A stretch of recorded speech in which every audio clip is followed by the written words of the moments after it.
You are listening to audio from the Decidedly podcast. This episode is a highlight clip from this week's full episode.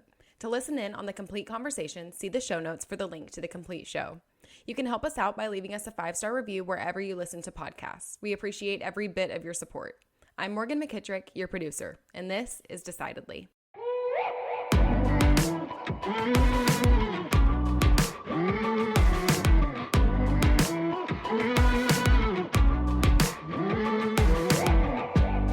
If somebody gives you, let's say, not so great feedback, how do you react to it? Well, so that's it. What I was realizing when I was writing is that one of the reasons one might have a negative reaction to that is just because no matter how well intentioned, criticism can feel like you being told you're not good enough, you are a failure, you are bad, and some people can just let it roll off their backs, and I congratulate those people. It's no coincidence that I spent most of my career as an editor where it was my job to tell other people how to improve their work and not get, the feedback myself. And now that I'm a writer, I'm on the end of that, that kind of constructive criticism all the time. But I think that it's kind of a sliding scale, right? It starts with, okay, here's how you deal with constructive criticism, and here's how you can not feel personally attacked by it. And you can kind of pause and take it in and remember that two things can be true at the same time. You could have done a very good job on your first draft of something, and there could still be room for improvement. And understanding that to talk yourself down from that immediate reaction. And then there's when you've really messed up and you are being confronted by somebody saying you did do a bad thing, you did disappoint me, you did fail at this, and having to separate the emotional reaction of that shame or sadness or or fear in yourself with, okay, how am I gonna learn from this, and how am I gonna repair it, how am I gonna do better next time, how am I gonna fix the mess I made. And so a lot of in all of my books, but particularly in Grow the Up, I do combine that the emotional reaction, that self-awareness, with then taking action to be responsible and to hold yourself accountable. So it's kind of a two-step process of Well, I think it's easier, certainly if you've asked for it. I did some work the other day and had asked Sanger for feedback on it. And what I was wanting was him to hand me the work back and go, wow, this is really good. This is the best stuff I've ever seen. And that's not what happened. But it was really good because I was like, well, I asked for this. This is what I'm wanting. I'm wanting this feedback, and he was providing me some constructive criticism of how I could make it better. And it was really helpful. But I think it's easy for us to get reactive when somebody's saying, hey, what you did wasn't perfect, or here's another perspective, to throw up a defensive wall so that you don't have to get self-aware. You don't have to, look inside and go, well, maybe there are some things I need to fix. It's easy to just discount that. I know people in my life who do that.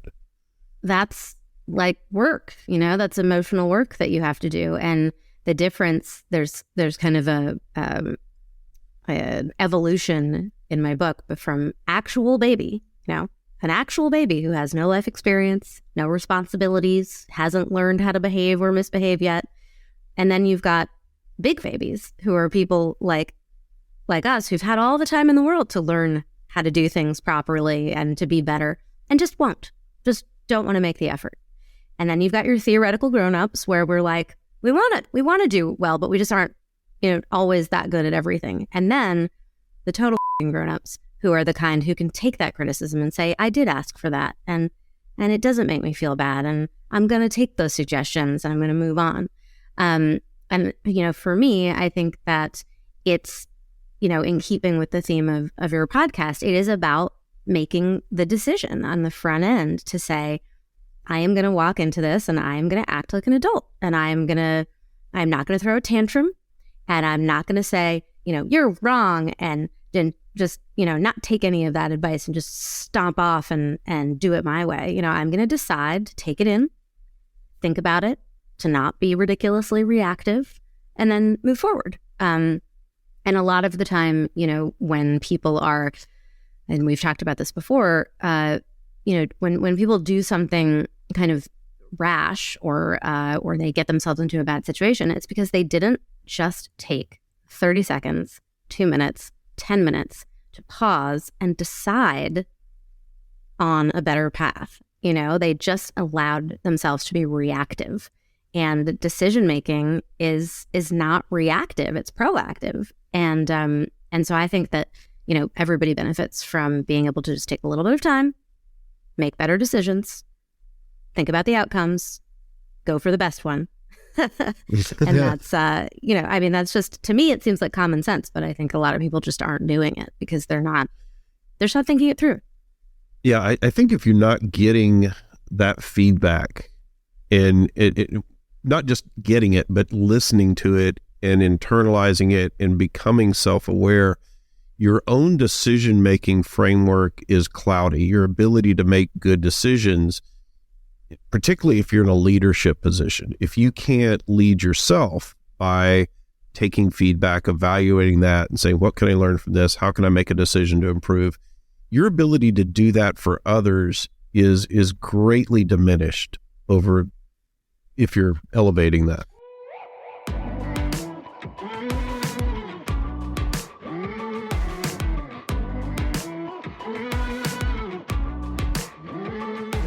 Thanks for making the great decision to listen in to this week's episode highlight. If you want more of what you just heard, see the show notes for the full episode. As always, for the latest decision-making tips, find us on decidedlypodcast.com or on Instagram @decidedlypodcast. And be sure to sign up for our weekly newsletter from the link in the show notes. Don't forget to leave us a 5-star review as well. We read all of your comments, so if you learned some decision-making tips today, let us know. Until next time, this is Decidedly.